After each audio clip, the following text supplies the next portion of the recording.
8월 15일이 지난주에 있었습니다. 그렇죠? 그 광복절, 빛을 다시 찾는다. 광복절. 여러분, 우리 8.15 광복은 한국에 주어진 이 36년 이 억압의 세월을, 말을 잃어버리고 글을 잃어버리고 군대에 끌려가고 정신대에 끌려가고 이런 어떤 그 억압된 그 세상을 살아가다가 다시 해방과 구원, 기쁨, 자유 이런 것을 누리게 된 이 광복절이라고 하는 것은 어떻게 얻게 되었을까요? 8월 15일에 히로히토 일본 국왕이 포츠담 선언 같은 그 열강의 강대국의 어떤 역학관계에 의해서 항복선언을 할 수밖에 없는, 히로시마에 원폭이 떨어져서 더 이상 견딜 수 없는 이런 상태에서 역사적인 산물로 이런 해방이 한국에 주어졌을까요? 여러분, 역사의 주관자가 되시는 우리 하나님께서 그 모든 배후에서 일하시고 하나님의 때에 하나님의 방법을 통해서 하나님께서 우리에게 주신 선물로 그 해방과 기쁨을 누려야 된다 하는 것이 우리의 믿는 사람의 바른 태도 아니겠습니까? 우리의 역사관은 적어도 그렇다는 거죠. 왜냐하면 역사의 주인이 우리 하나님이신 것을 우리가 믿으니까. 초월자이신 그분이 멀리 떨어져 계셔서 이 땅의 역사와는 상관이 없는 분이 아니라 지금도 이 역사를 주관하시는 분을, 섭리하시는 분을 우리 하나님이라고 믿으니까 이 세상에는 우연이 없고 한 사람의 인생에 개입하는 것도 하나님이 하시는 것이고, 금방 보았던 그 영상 가운데 보이지 않는 손길로 그 인생을 지켜주신 것도 하나님이시고, 이 억압된 상태, 버려진 상태, 자유가 없는 상태에서 이 대한민국을 다시 빛을 보게 해주신 것도 하나님이시라고 하는 사실을 우리가 믿는 믿음을 가지고 있지 않습니까? 단순히 항복 선언을 했다, 그 선언문 통해서 일본 국왕이 이제는 안 되겠구나 마음으로 깨달아서 입으로 시인하는 그 행위를 통해서 해방이 우리에게 주어진 거 아니지 않습니까? 해방 그러면 이 미국에서는 노예 해방을 생각할 수밖에 없는데요. 1863년에 1월 1일에 마침내 노예 해방 선언, 에브라함 링컨 대통령이 선언을 했습니다. 자유, 노예 해방, 이런 데 대한 마음의 확신을 가지고 자기 그 신념을 가지고 마음으로부터 믿어가지고 선언문, 입으로 시인하고 선포하는 그 행위를 통해서 그 나라의 참된 자유와 해방이 시작된 것은 사실이지만, 그러나 그 선언문, 그 선언 자체가, 사람의 그 선언이 이 미국 땅에 노예 해방을 주었을까요? 1863년 11월 19일이죠. 우리 펜실바니아의 게티스버그 연설에서 266단어, 단 2분의 연설, 이 링컨 대통령이 연설한, 여러분 아시잖아요. 국민에 의한, 국민을 위한 이런 정부가 되야 된다는 자유와 해방과 온 인권이 보장되는 이 세상 가운데서 그 2분 동안의 그 선언문을 통해서 이 땅의 진정한 자유, 노예 해방 이런 것이 시작되었을까요? 신념을 가지고 마음으로부터 이 내가 믿는 것을 내가 입으로 시인했다, 그것이 진정한 해방을 준 원동력이 됐을까요? 하나님께서 하신 거 아닙니까? 하나님의 때에, 하나님의 역사로, 하나님의 도우심으로 이 땅에 진정한 자유가 임하게 된 거 아니겠습니까? 여러분, 그런 면에서 진정한 광복, 참 큰 빛을 우리가 발견한 자들인데, 우리의 구원, 우리의 영원한 나라, 여러분 단순한 노예 해방이나 한 나라의 광복 이런 거 아니고요, 영원한 나라, 진정한 구원, 참된 안식, 하늘나라에 들어갈 수 있는 참된 참빛을 발견하는 참된 구원을 우리가 누릴 수 있는 그 일은 우리가 입으로 시인하고 마음으로 믿어 그걸로 끝났을까요? 나 이제 예수를 믿기로 했습니다. 아멘. 마음으로 믿어 입으로 시인하여 네가 구원을 얻으리라. 물론 그것이 중요하죠. 그러나 그게 달까요? 그 모든 구원, 그 모든 해방, 그 모든 자유, 역사의 주인이시고 우리 각자 개인적으로 개입하시고 간섭하시고, 여러분 가정과 여러분 교회와 여러분이 속해 있는 모든 삶 가운데서 지금은 또 개입하시고 간섭하시고 도우시고 함께 하시는 그 하나님의 인도하심, 그럼 그것을 우리가 놓치고 내가 믿었다 이렇게 말할 수 있을까요? 너는 못 믿는데 나는 믿었다. 나는 입으로 시인했다. 나는 믿어지더라. 너는 안 믿어지니 내가 이해력이 뛰어났다. 그렇게 말할 수 있을까요? 구원의 문제에 있어서 참 빛을 발견한 우리가 이 구원이 어디로부터 왔는가, 이 해방이 어디로부터 왔는가, 이 진정한 자유가 어디로부터 유래했는가, 어디로부터 기원됐는가 하는 것을 우리가 잘 깨닫지 않으면 아주 피상적이고 자유발랄한 아주 단세포적인 그런 신앙생활을 하면서 요동하는 신앙생활, 금방 열심히 있다 금방 식어지는 이런 신앙생활, 진정한 이 구원의 기원과 근거가 어디에 있는가 하는 것을 잘 깨닫지 않으면 입으로 시인했다, 마음으로 믿었다 하는 나에게 기초된 이런 신앙생활 굉장히 위험하거든요. 오늘 다시 한번 잘 아는 내용이지만 우리 확인해 보기를 원하겠습니다. 로마서 10장 9절부터 13절의 내용을 보면 금방 말씀드린 내용이 이렇게 나와 있습니다. 네가 만일 네 입으로 예수를 주로 시인하며, 입으로 주를 시인하며 네 마음에 믿으며, 주가 뭡니까? 내가 믿고 내가 믿으면 구원을 얻으리니 사람이 마음으로 믿어 의에 이르고 입으로 시인하여 구원에 이르리라. 누구든지 주의 이름을 부르는 자는 구원을 얻으리라. 누가 구원을 얻는다고요? 내가 믿고 내가 시인하고 내가 부르면, 예수의 이름을 부르면 구원을 받는다 이렇게 되어 있습니다. 이 구절만 딱 보면 마치 구원을 받고 안 받고는 나에게 근거한 것 같습니다. 내가 어떻게 하느냐에 구원의 여부가 달려있는 것 같습니다. 그렇죠? 그러나 여러분, 대한민국의 해방, 미국의 노예 해방, 이것이 그 선언문 그것 때문에 있게 됐다고요? 아닙니다. 내가 예수를 믿기로 했습니다. 입으로 시인했습니다. 그것 때문에 구원이 내게 지금 있다고요? 아닙니다. 하나님이 하시는 겁니다. 하나님이 하신 것입니다.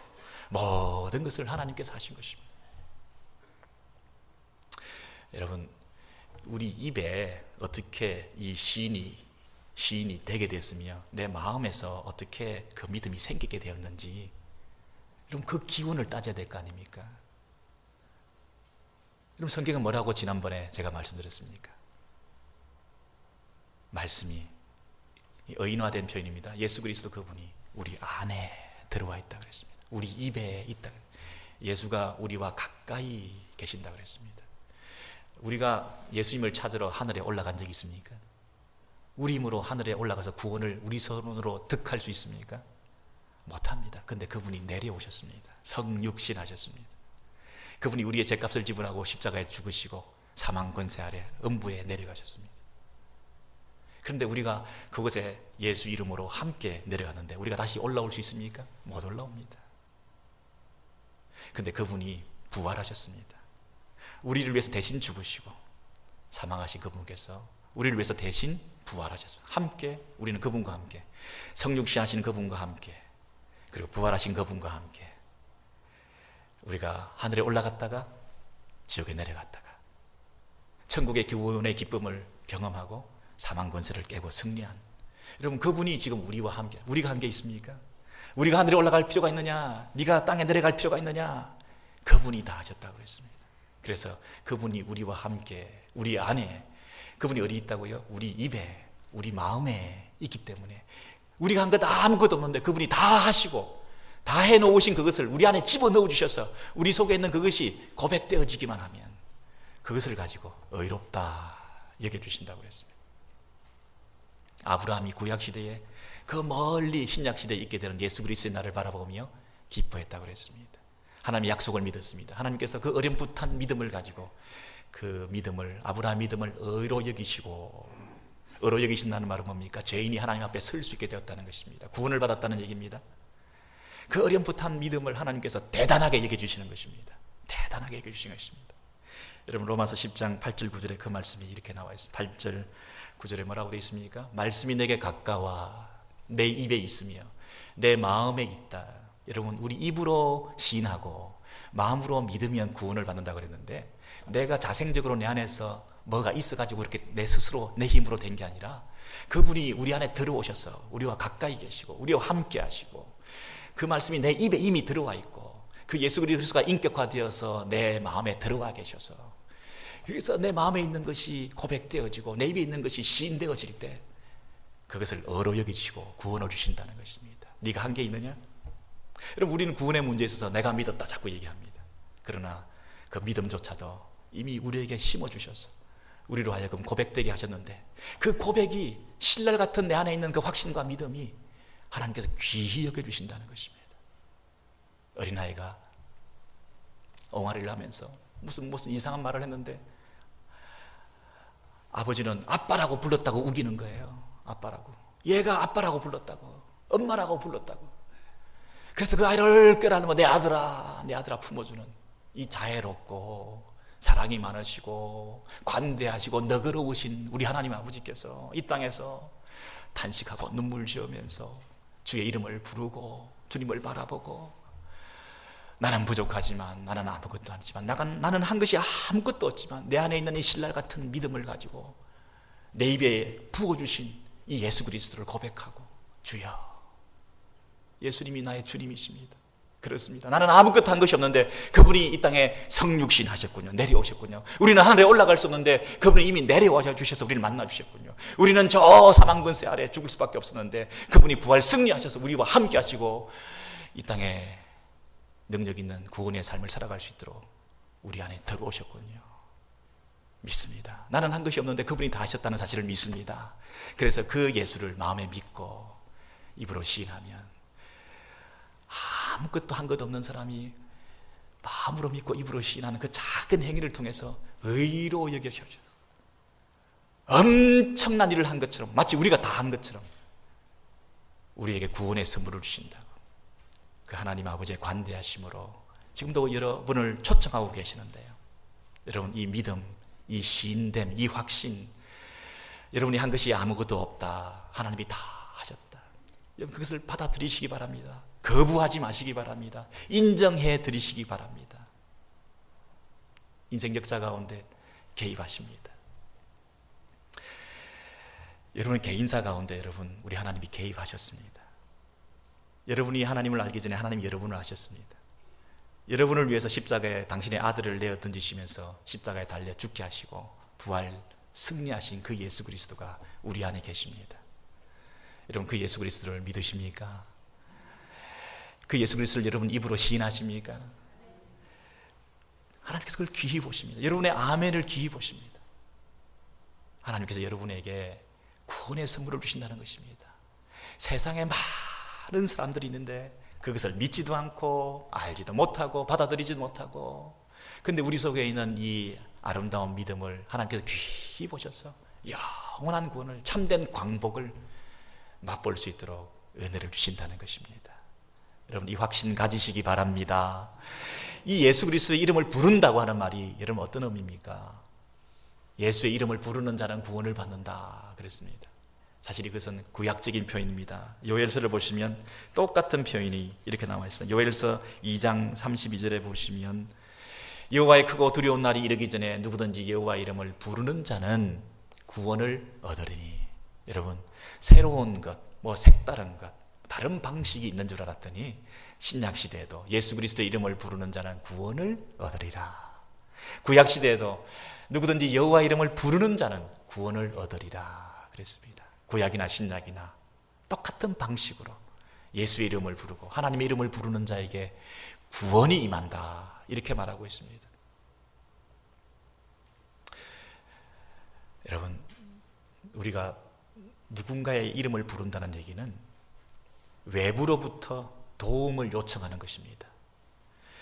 내가 모든 것을 해결할 수 있으면 다른 데를 향해서 도움을 요청할 필요가 없습니다. 누군가의 이름을 부를 필요가 없습니다. 내가 꼼짝달싹할 수 없을 때 나를 도와달라고 다른 사람의 이름을 부르게 되어 있습니다. 내가 주저앉아 있어서 일어날 수 없을 때 내 손을 붙들어 달라고 누군가의 이름을 콜할 수밖에 없습니다. 외칠 수밖에 없습니다. 누군가의 이름을 부른다는 얘기는 그분을 내 주인으로 인정한다는 것입니다. 누군가의 이름을 부른다는 얘기는 내 안에는 소망의 근거가 없다는 것입니다. 내게는 가능성이 없고 소망이 없고 어떤 구원의 근거가 없기 때문에 누군가를 부를 수밖에 없는 것입니다. 그래서 우리의 구원은 우리가 부르는 것을 통해서 얻게 되는 것입니다. 그래서 신약 시대에도 우리 고린도전서 같은 데 보면 사도 바울이 이렇게 말을 하고 있습니다. 고린도에 있는 하나님의 교회 곧 그리스도 예수 안에서 거룩하여지고 성도라 부르심을 입은 자들과 또 각 처에서 그들과 우리의 주 대신 예수 그리스도의 이름을 부르는 모든 자들에게. 무슨 말이죠? 각 처에서 어디든지 누구나 상관없이 우리의 주 대신, 그들의 주 대시고 우리의 주 대신 예수 그리스도의 이름을 부르는 자들에게. 이것이 뭡니까? 성도입니다. 이것이 하나님의 교회입니다. 이것이 구원받은 백성들입니다. 사도 바울은 이 글을 쓰면서 예수 그리스도의 이름을 부르는 자가 구원을 받는다. 예수 그리스도의 이름을 부르는 자가 소망이 있다. 그 얘기를 하는 것입니다. 그럼 사도 바울이 어떤 사람입니까?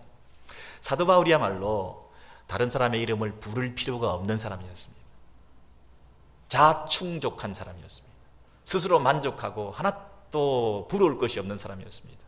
교육적인 배경으로 보나 지식이나 가문으로 보나 모든 면에서 율법의 의로는 흠이 없는 사람이고 어떤 면에서 부러워할 것도 없고 다른 사람으로부터 도움을 요청할 것도 없는 그런 사람이었습니다.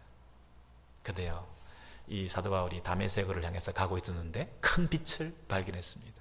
그래서 눈이 어두워졌습니다. 그래서 엎드려졌습니다. 여러분, 사도 바울은 한 번도 엎드러져 본 적이 없는 사람입니다. 당당한 사람이었습니다. 주여 니시오니까. 사도 바울은 한 번도 나 외에 다른 어떤 도움을 받아볼 필요가 없습니다. 누구도 주여라고 불러본 그런 의미가 인생 가운데 찾아온 적이 있을 거라고 생각도 하지 않았습니다. 사도 바울이 눈이 멀었습니다. 더듬거렸습니다. 어쩔 줄 몰라 했습니다. 사도 바울은 기세 등등한 사람이었습니다. 제 발로 다메섹에 걸어가던 사람이었습니다. 자기 확신에 차서 뛰어가던 사람이었습니다. 주여 무엇을 하리이까? 한 번도 자기가 무엇을 해야 될지 물어볼 필요가 없는 사람이었습니다. 자신만만하고 자기 할 것이 확실히 있었던 사람이고 그 일을 이루기 위해서 가는 사람이었습니다. 주여 무엇을 하리이까? 자기 인생의 목표, 지금 내가 해야 될 일, 그것에 대해서 한 번도 의문을 가져본 적이 없는 사람이었습니다. 자기가 당당하게 뭐든지 했던 사람이었습니다. 자기 발로 걸어가던 사람이 눈이 멀어서 다른 사람의 손에 끌려 엉거멍멍 가고 있습니다.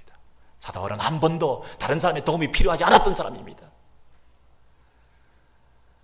주여 내가 가서 무엇을 하리이까? 그곳에 가서 시내로 가서 누구를 만나서 내가 그에게 네가 할 일을 일러줄 거다. 사도 바울은 한 번도 남의 말을 들어본 적이 없는 사람입니다. 사도 바울은 눈이 멀어 3일 동안 먹지도 못하고 마시지도 못하고 금식했습니다. 그냥 땅바닥에 엎드려져서 보이지도 않는 상태에서 아무 소망이 없는 상태에서 그가 할 수 있는 일은 기도하며 금식하는 것밖에 없었습니다. 사도 바울은 진실된 기도를 이제서 빌어서 하게 되었습니다. 사도 바울은 그동안 바리새인으로서 율법적으로 금식했던 사람입니다. 규칙적으로 금식했었습니다. 다른 사람에 비해서 더 많이 금식했었습니다. 다른 사람보다 더 의롭게 살았습니다. 다른 사람과 나하고 비교하면서 내가 더 우월하다는 면에서 금식하고 기도 많이 했던 사람입니다. 그러나 진정한 면에서 진실된 기도를 드렸습니다. 주여, 주여. 사도 바울이 무엇을 할지, 어떻게 살아야 될지 확신을 가지고 살았던, 아무도 남의 도움이 필요하지 않았던 사람이었지만, 그러나 그 다메섹 도상에서의 경험을 통해서 그 인생의 광명이, 광복이, 새로운 빛을 발견하는 일이 있어서 그 인생은 이제 엉거저춤 어쩔 줄 몰라는 인생이 아니라 그분께서 인도하시는 대로 새로운 인생을 새롭게 출발할 수 있는 인생이 되었습니다. 예수 이름을 부르는 자들을 핍박하러 다니던 사람이 진정으로 예수의 이름을 부른다는 그 의미가 무엇인지를 알게 되었던 사람입니다. 여러분, 저와 여러분 이 자리가 꼬꾸라진 자리가 될 수가 있습니다. 자만하고 스스로 충분하다고 생각하고 다른 사람보다 내가 조금 더 낫다라고 생각하는 그런 부분이 혹시라도 있다면 여러분 그 부분이 꼬꾸라지셔야 됩니다. 약간의 자기 의도, 비교 우위적인 자기의 열심과 자기의 노력과 자기의 자랑과 자기의 가진 것들로 인해서 그것으로 자만심을 가지고 살아가는 그 부분이 깨뜨려지셔야 됩니다. 남의 도움이 없이도 나는 그 정도의 자기 인생의 존재 의미가, 나는 남다른 나만의 가지고 있는 그 의의가 내가 있다고 하는 것들을 깎아내셔야 됩니다. 그것이 해결되지 않으면 주의 이름을 부른다는 그 말의 의미를 모릅니다. 종교적인 행위를 통해서, 금식을 통해서라도, 종교적인 사람으로 살아간다는 그 사람들 속에서도 종교적 의의라는 것이 독버섯처럼 자리 잡는데, 우리 신앙생활하는 가운데서 여러분, 그 부분이 깎아지지 않으면 예수 이름을 부른다는 그 말의 의미를 우리는 제대로 모르는 것입니다. 자기 절망의 상태, 내가 할 수 있는 것이 아무것도 없다는 영적 파산 상태, 내 안에는 아무 소망이 없다는 이 절규 속에서 주의 이름을 부르는 것입니다. 그래서 입으로만 주여 주여 주여 하던 인생이 아니라 내 영혼 깊은 곳에서부터, 내 내면 깊은 곳에서부터 내 인생의 진정한 구원을 향해서 손을 들고 주의 이름을 부르는 자들은 구원을 얻으리라. 구약이나 신약이나 이 땅에서 하나님께서 우리를 구원으로 초청하시는 방식은 똑같다는 것입니다. 여러분이 지금 이 자리가 최악의 상태, 제일 힘든 인생의 어려운 고비를 지나고 있다. 건강으로나 가정적으로나 관계적으로나 문제투성이의 삶을 살아가고 있는 이 자리를 할지라도 새로운 광복절의 의미, 진정한 참 빛을 발견하는 그 의미가, 여러분 눈을 멀게 하는 일이 있다 하더라도 더듬거려 주님을 바라보며 손을 들고 그분 앞에 부르짖는 그 인생의 새로운 출발이 있다고 한다면 그것이 가장 큰 의미, 가장 아름다운 인생의 새로운 재출발이 되는 줄로 믿습니다. 낙심하지 마시고 주님을 만나시기 바랍니다. 눈물 뿌리지 마시고 주님 앞에 더 가까이 나아가시기 바랍니다. 최악의 불경기 가운데서 여러분 어떻게 살까? 내가 무엇을 하리까? 주여 니시니까, 주여 내가 무엇을 하리까? 여러분 그런 절규 가운데 주의 인도하심을 받으시기 바랍니다. 내가 네가 할 일을 일러주리라. 물론 사도 바울이 그 이후로 고난의 삶이 시작되었습니다. 그동안 떵떵거리던 삶을 청산하고 이방인의 사도로서 십자가를 지고 가는 고난의 삶을, 핍박의 삶을 살았습니다. 그러나 여러분 그 사도 바울을 통해서 하나님이 인생에 개입하셨습니다. 여러분 개인사 가운데, 여러분의 가족사 가운데, 우리 교회사 가운데, 이 세상과 이 민족과 나라의 역사 가운데 우리 하나님은 지금도 오늘도 개입하셔서 우리를 살리고 새롭게 출발하게 하시고 새 삶의 질이 다른 우리 인생으로 살게 하시는, 의미 있는 삶을 살게 하시는 우리 하나님이신 줄로 믿습니다. 이런 은혜가 저와 여러분 가운데 있게 되기를 바랍니다. 새로운 출발하시기 바랍니다. 주님을 만나시기 바랍니다. 여러분 이 주님의 이름을 부르는 것과 관련해서 로마서 10장 14절에서 15절에는 또 이렇게 말하고 있습니다. 그들이 믿지 아니하는 이를 어찌 부르리요. 여러분 우리가 예수를 불렀다 그럴 때 말이죠, 내가 불렀다, 나는 예수님을 불렀다 그렇게 말할까 봐 내가 불렀던 그 불렀다고 하는 것이 어디서부터 시작되느냐 하면 믿었기 때문이다 이렇게 말합니다. 우리 속에 믿음이 있었기 때문에 그 신랄 같은 믿음이 믿는 대상을 향해서 손을 열고 그분께 도움을 요청하는, 그분을 부르시는 행위가 있었다 이렇게 얘기하는 거예요. 여러분 우리가 누군가를 믿지 않으면 그 사람을 왜 부르겠습니까? 믿을만 하니까 그분을 부르는 거 아니겠습니까? 그래서 우리가 불렀다 할 때 그 부름의 속에는 믿음으로부터 시작된 부름이라는 거죠. 그런데 그 믿음이라고 하는 것도 나는 믿었는데 너는 못 믿냐, 나는 믿었다는 것이 자기 의의가 될까 봐 그 믿음이 어떻게 왔다고요? 듣지 못한 일을 어찌 믿게 하겠느냐, 들었다는 겁니다. 그런데 그 들었다는 것도 나는 청력이 뛰어나다, 나는 이해력이 뛰어나다, 나는 지적 해동력이 뛰어나다, 내가 잘 들었다 또 자랑이 될까 봐 그 들은 것도 어떻게 전하는 사람이 있었기 때문에 네가 들은 것 아니냐. 전하는 사람도 내가 주변에 유력한 사람들이 많고 내가 어릴 때부터 모태신앙으로 주변에 신앙의 가문에서 태어났고 이게 또 자랑이 될까 봐 전파하는 자가 없이 어찌 들으리요, 보내심을 받지 아니하였으면 어찌 전파리요. 누군가 보내주지 않았다면 너에게 전해준 사람도 없었을 것이고 전해준 사람이 없었다고 하면 네가 듣지도 못했을 끼고, 듣지도 못했다고 한다면 믿음도 생기지 않았을 테고, 그 믿음이 없었다고 한다면 부르지도 못했을 텐데, 네가 지금 그분을 불러서 구원을 받는다고 하는 이 구원의 모든 기원이 누군가 너에게 보내신 자가 있었기 때문인데, 그 보내신 자가 바로 나다라고 얘기하는 것입니다. 하나님이 보내셨다는 것입니다. 하나님이 다 하셨다는 겁니다. 너의 알량한 그 구원의 확신, 네가 잘난 거 아니다. 네가 살아가는 이 인생의 모든 문제 네가 다 개척해 나가는 거, 해결해 나가는 거 아니다. 그 모든 인생의 배후에서 일이 잘 풀리고 있다고, 사업이 성공하고 있다고, 자녀가 잘 되고 있다고, 문제가 해결되었다고, 여러분이 뭐 하는 모든 것들이 여러분이 잘해서, 여러분이 뭔가 운수가 좋아서, 여러분이 뭐 머리를 잘 굴리고 처세술이 뛰어나고 경제관념이 뛰어나고 그래서요? 그 모든 배후에 하나님이 하셨다는 것입니다. 이 사실을 믿으십니까? 여러분, 이 사실을 믿으셔야 하나님의 주권 사상을 여러분이 믿는 것입니다. 하나님의 주권에 대한 신뢰가 있어야 이 역사를 바라보는 눈을 다르게 볼 수 있습니다. 이 하나님을 정말로 신뢰해야 여러분이 지금 현재 닥쳐있는 이 문제에 대해서 새로운 시각으로 재해석할 수가 있습니다. 이 하나님께서 저와 여러분 가운데 지금도 일하시는 줄로 믿습니다. 이 하나님께서 여러분 예수를 믿게 하시고, 예수를 부르게 하시고, 예수에 대해서 듣게 하시고, 그 예수를 전하는 사람을 보내주시고, 그래서 지금 우리가 신앙생활을 하게 된 것입니다. 이 땅에서 여러분, 예수를 믿고 구원받고 신앙생활하는 것보다 더 가치 있는 것이 있습니까?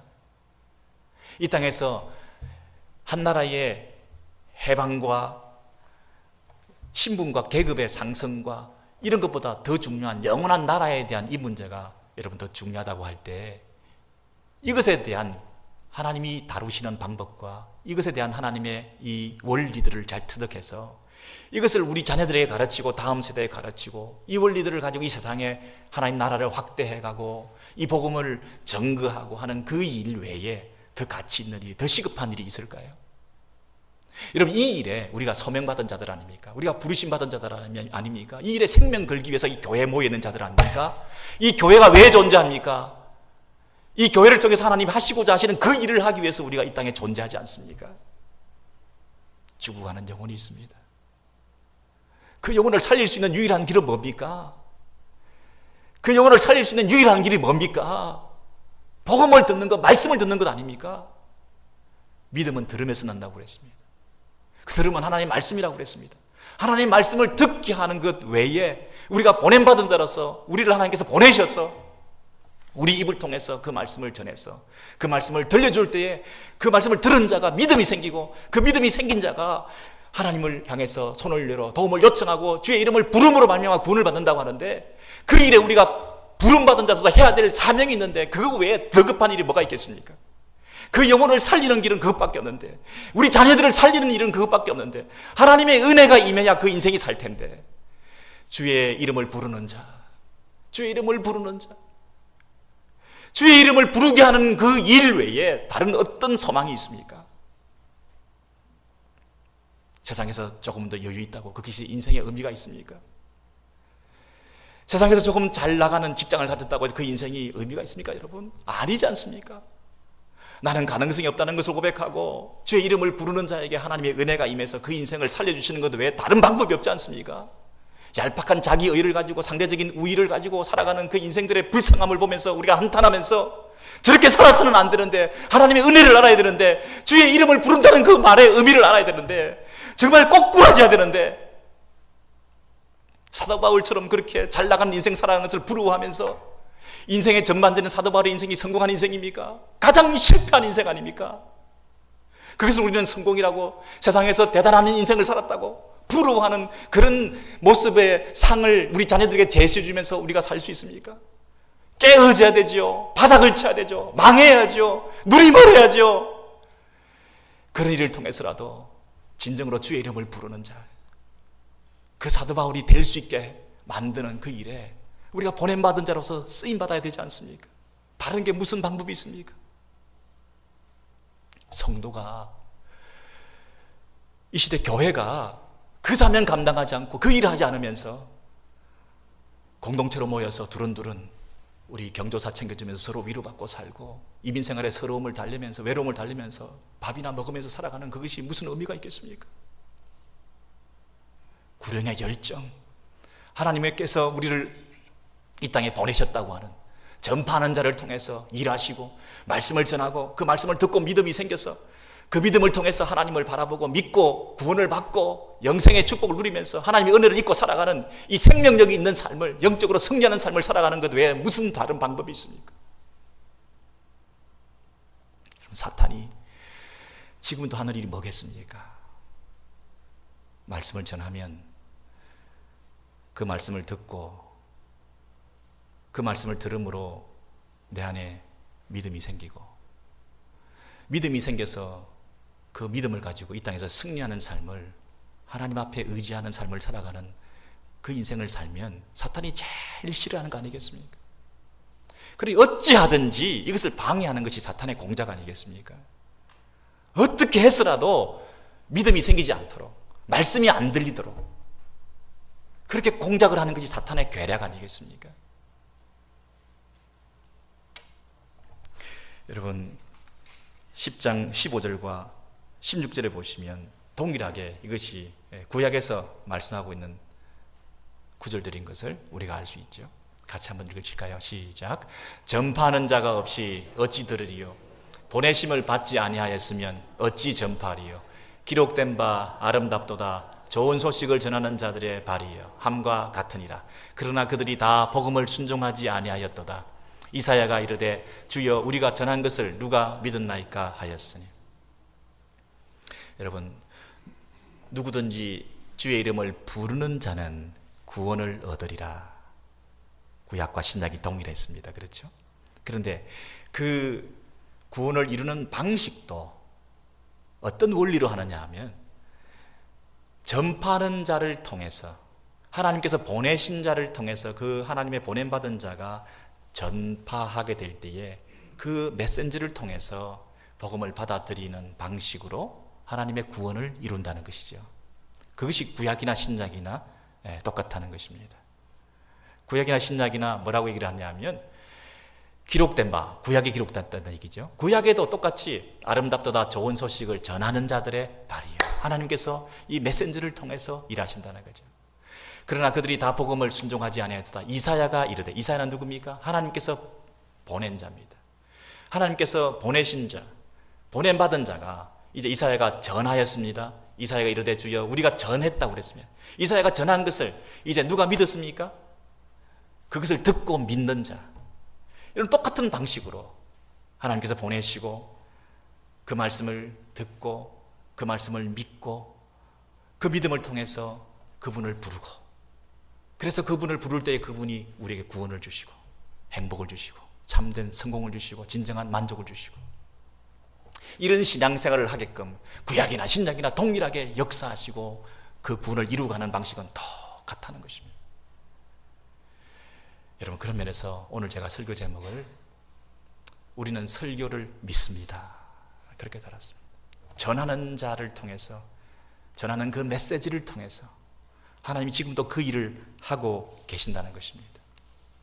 다른 방법이 없습니다. 여러분, 우리가 농사를 지을 때 밭을 갑니다. 그래서 흙을 잘게 부수고 또 거기에다가 씨를 이렇게 뿌리고 그래서 싹이 나게 하는 이런 방식으로 물도 주고 거름을 주고, 그래서 봄에 할 일이 있고 여름에 할 일이 있고 가을에 할 일이 있고 다 이렇게 순서대로 농사를 짓게 됩니다. 하나님께서 왜 꼭 그렇게 열매를 맺게 하실까요? 하나님은 기적의 하나님이시고 능력의 하나님이신데 그냥 땅에서 갑자기 쑥쑥 뭐가 올라오게 하면 안 됩니까? 왜 땅을 잘게 부수고 씨를 뿌리고 물을 주고 거름을 주고 그래가지고 싹이 나고 열매가 맺고 이런 과정들을 거쳐야 됩니까? 그냥 가을이 되고 뭐 먹을 것이 필요하고 그러면 그냥 쑥쑥 그냥 먹을 게 툭툭 생기면 얼마나 좋습니까? 그죠? 하나님께서 구원을 그때그때마다 쑥쑥 그냥 우리에게 주시면 얼마나 좋습니까? 그런데 하나님께서는 기적적으로 구원을 각자에게 주실 수도 있으시겠지만은, 그러나 하나님은 복음 전도의 방식으로 사람을 보내십니다. 그리고 그 사람을 통해서 말씀하십니다. 그리고 그 사람의 말을 듣게 하십니다. 아까 이사야가 뭐라 했습니까? 안 듣는 사람도 있다고 그랬죠. 안 듣는 사람도 많다고 그랬습니다. 그 말을 듣게 하시고 그 들은 것을 통해 믿게 하시고 믿음이 내 안에 생기게 하셔서 이제 유일한 소망이 진 그 예수의 이름을 부름으로 우리가 구원을 얻는 이 방식으로 지금도 하나님께서 일하고 계신다는 것입니다.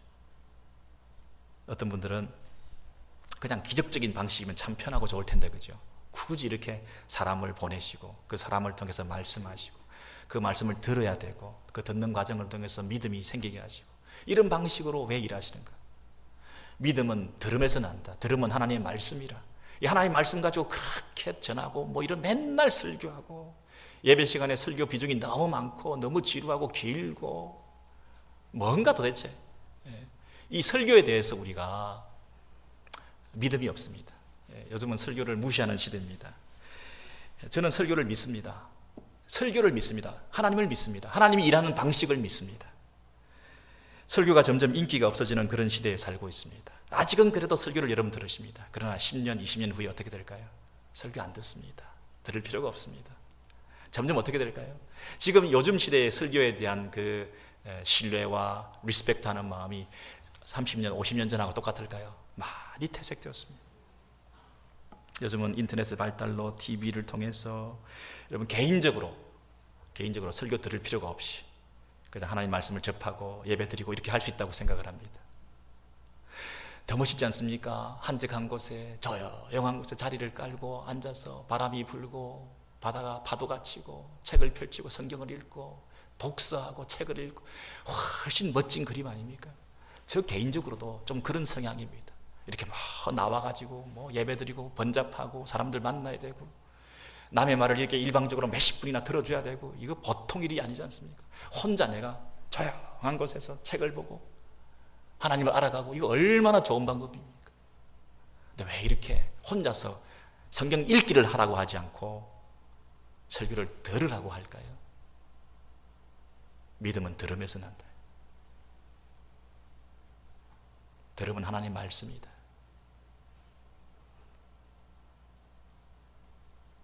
전하는 자가 없이 어찌 들으리요? 내가 그를 보냈다.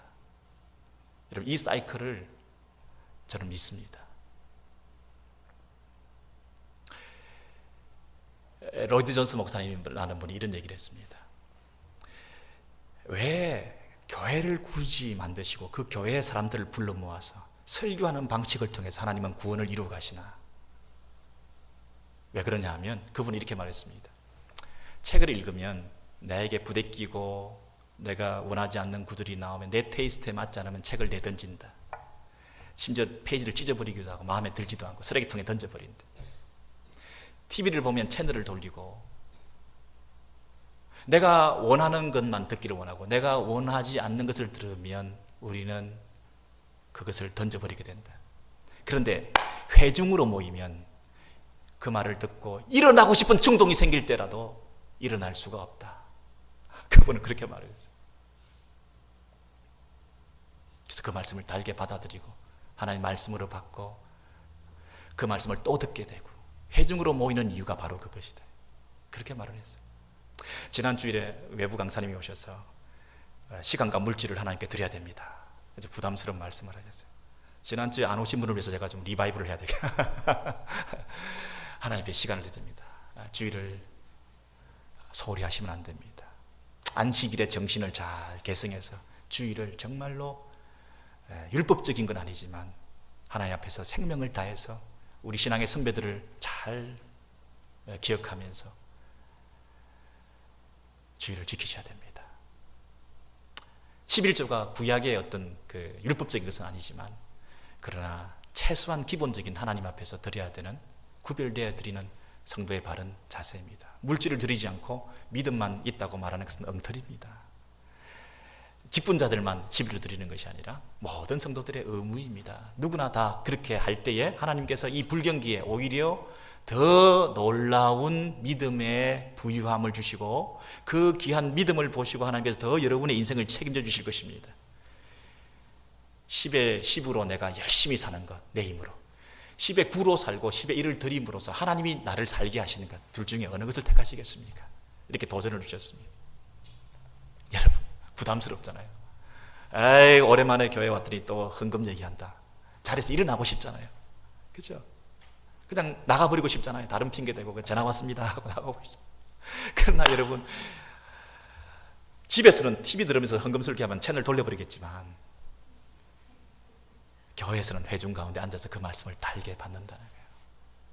그래서 그것이 나에게 축복이 되고 믿음이 생기게 되는 그런 은혜가 있다는 것입니다. 제가 그 말에 굉장히 공감을 하게 되었습니다. 우리 사도행전 8장 27절에서 35절에 보면 그냥 성경을 내 혼자 읽어야 되겠다 하는 것과 성경을 읽고 풀어주고 설교해주고 설명해주는 이런 것들이 성경에서 얼마나 중요한가 이렇게 말하고 있죠. 에티오피아 여왕의 큰 권세가 있는 내시, 간다게라고 하는 그 분의 큰 권세가 있는 내시가 예배하러 예루살렘에 왔다가, 이방인인데 예배하러 예루살렘에 왔다가 병거를 타고 돌아갈 때에 선지자 이사야의 글을 읽고 있었다고 그랬습니다. 그런데 빌립이 달려가서 네가 읽는 것을 깨닫느냐 이렇게 물어봤더니 그분이 뭐라고 했다고요? 지도해주는 사람이 없으니 어찌 깨달을 수 있으랴 이렇게 말했습니다. 그래서 빌립을 향해서 병거에 올라오라, 수레에 올라오라 그래가지고 빌립이 입을 열어 이 글에서 시작하여 예수를 가르쳐 복음을 전하니 그랬습니다.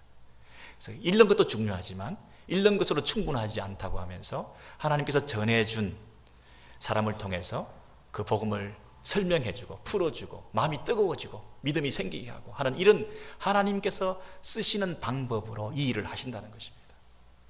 설교를 믿습니다. 설교자를 믿습니다. 여러분, 이것이 전제되지 않고서는 여러분의 믿음이 성장하고 자랄 수가 없습니다. 이 하나님의 방식을 인정하셔야 우리 인생에 성공할 수가 있습니다. 저는 우리 자녀들에게, 우리 아이들에게 중고등부에 또는 EM에서 설교 들을 때 제일 앞에 앉아라고 늘 얘기합니다. 그리고 설교자를 뚫어지게 쳐다보라고 합니다. 졸지 말라고 얘기합니다. 예배 시간에 조는 것은 영적인 문제입니다. 사탄의 방해입니다. 이 방식을, 이 하나님의 원리를 끊어내는 것입니다. 예배 시간에 잡담하고 쪽지 나누고 뭐 주고받고 급한 일이고 전화 오고 하는 일들은 다 영적인 문제입니다. 여러분, 예배 시간에 피곤하니까 하나님께서 사랑하시는 자에게 잠을 주신도다 이런 소리 다시는 하지 마시기 바랍니다. 얼마나 하나님의 전에 오면 마음이 평안해서 잠까지 다 자겠느냐, 저라도 좋으니 교회 와서 주무시라. 저는 그렇게는 말하고 싶지가 않습니다. 주무셔도 좋습니다. 그러나 이게 영적인 문제입니다. 여러분, 각성하셔야 됩니다. 말씀을 안 들으면 나는 죽는다. 하나님이 이 말씀을 통해서 지금 일하신다. 나를 살게 한다. 다른 원리가 없어요. 다른 방법이 없어요. 기적적으로 여러분의 신앙이 자라게 하는 다른 방식이, 그냥 꽃이 쑥쑥 피지 않습니다. 그냥 이 나무가 쑥쑥 자라지 않습니다. 땅을 잘게 부수고 씨를 뿌리고 물을 주고 하는 이런 모든 과정이 루틴하게 일어나야 되는 것처럼 여러분, 신앙에 어떤 갑작스러운 성장이 없습니다. 날마다 예배드리고 말씀 듣고 그 말씀이 내 안에 생명이 되고 그것이 힘이 되고 그 하나님의 이름을 부르는 이런 과정을 통해서 우리의 믿음이 자라게 되는 것입니다. 여러분, 이 방식에 대해서 여러분 눈을 뜨시게 되면 예배를 대하는 태도, 설교를 듣는 태도가 달라질 수가 있습니다. 여러분의 자녀들에게 어떻게 가르칠 것인가? 토요일에 늦게까지 TV 시청하고 영화 보고 돌아다니다가 와서 주일날 아침에 자녀들이 졸고 있다고 생각하십시오. 가슴이 뜨고 가슴이 미어지는 거예요. 저러면 안 되는데 저러면 안 되는데.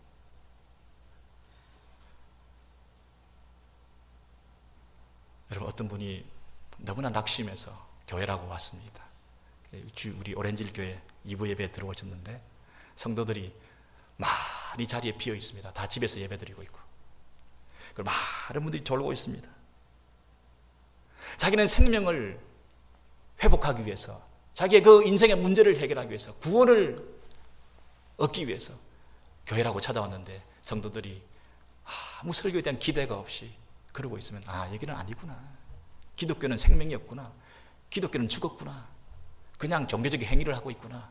큰 교회에 사람들이 빽빽차게 들어 앉아가지고 다 그냥 찬양 드리고 뭐 자기 좋은 일을 하고 그냥 뭐 흥겨워하고 축제 분위기에서 그냥 말씀은 잠깐 하고 그냥 대충 끝나면서 그러고 끝났다면 여러분 그 교회에 그 모임에 무슨 의미가 있겠습니까?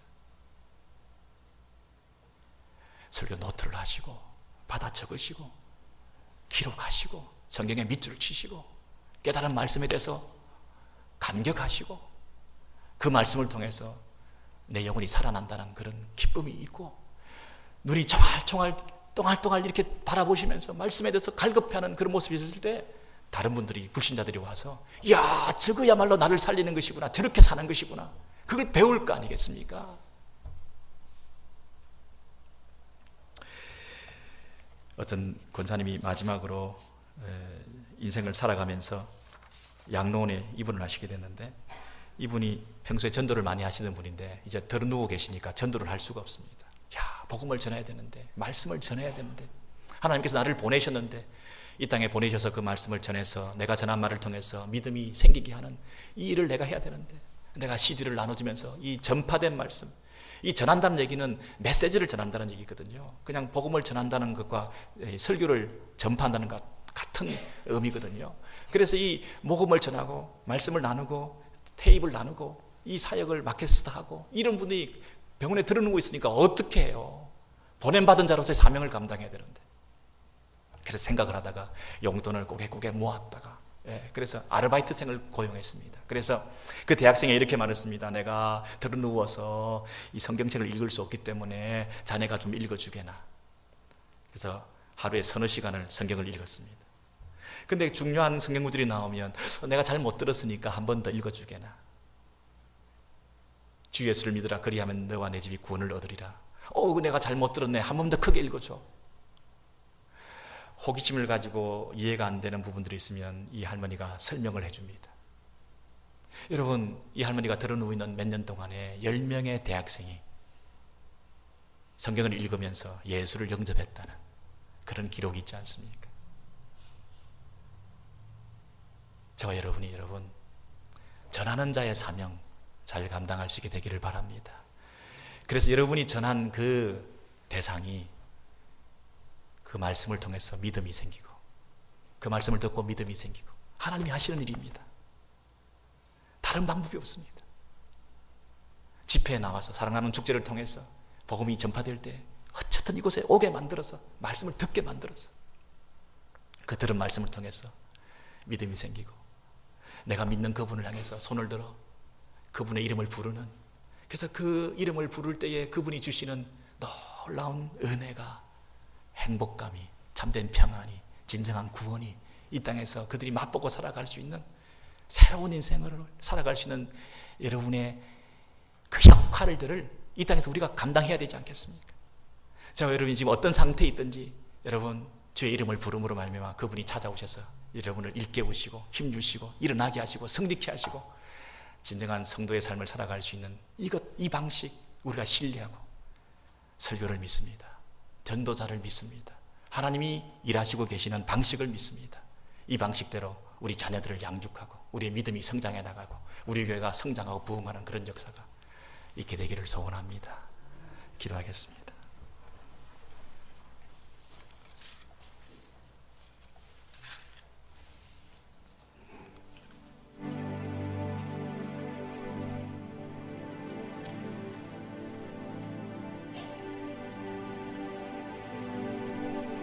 말씀이 내게 가까워 내 입에 있으며 내 마음에 있다 하였으니 네가 만일 네 입으로 예수를 주로 신하며 네 마음에 믿으면 구원을 얻으리라.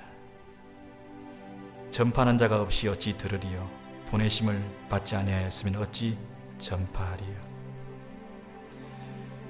오늘 주신 말씀을 통해서 하나님께서 지금도 살아계시고 하나님께서 일하는 방식에 대해서 눈을 뜨고 그 일을 통해서 그 방식을 통해서 우리의 믿음이 자라고 우리가 승리하는 신앙생활 이 땅에서 성공하는 삶을 살게 하시고 우리 주변에 많은 죽어가는 영혼들을 살리고 우리 자녀들을 살리는 축복의 통로로 살아갈 수 있는 우리 모두가 되게 해 주옵소서. 어떤 상황 속에서도 이 땅에 살아가는 삶의 여정 가운데 눈물 뿌리고 힘겨워하고 외롭고 고통당하며 가난하며 질병에 들려서 힘들어하고 있는 이 땅에 엎드려 있는 당신의 자녀들을 주께서 기억해 주셔서 그 가운데서 주의 이름을 부르는 자, 전심으로 주님을 바라보는 자, 진정한 구원을 맛보고 참된 행복을 맛보고 진정한 만족을 누릴 수 있는 구원의 은혜가 우리 가운데 넘치게 해 주옵소서. 우리 주 예수 그리스도 이름으로 기도하옵나이다. 아멘.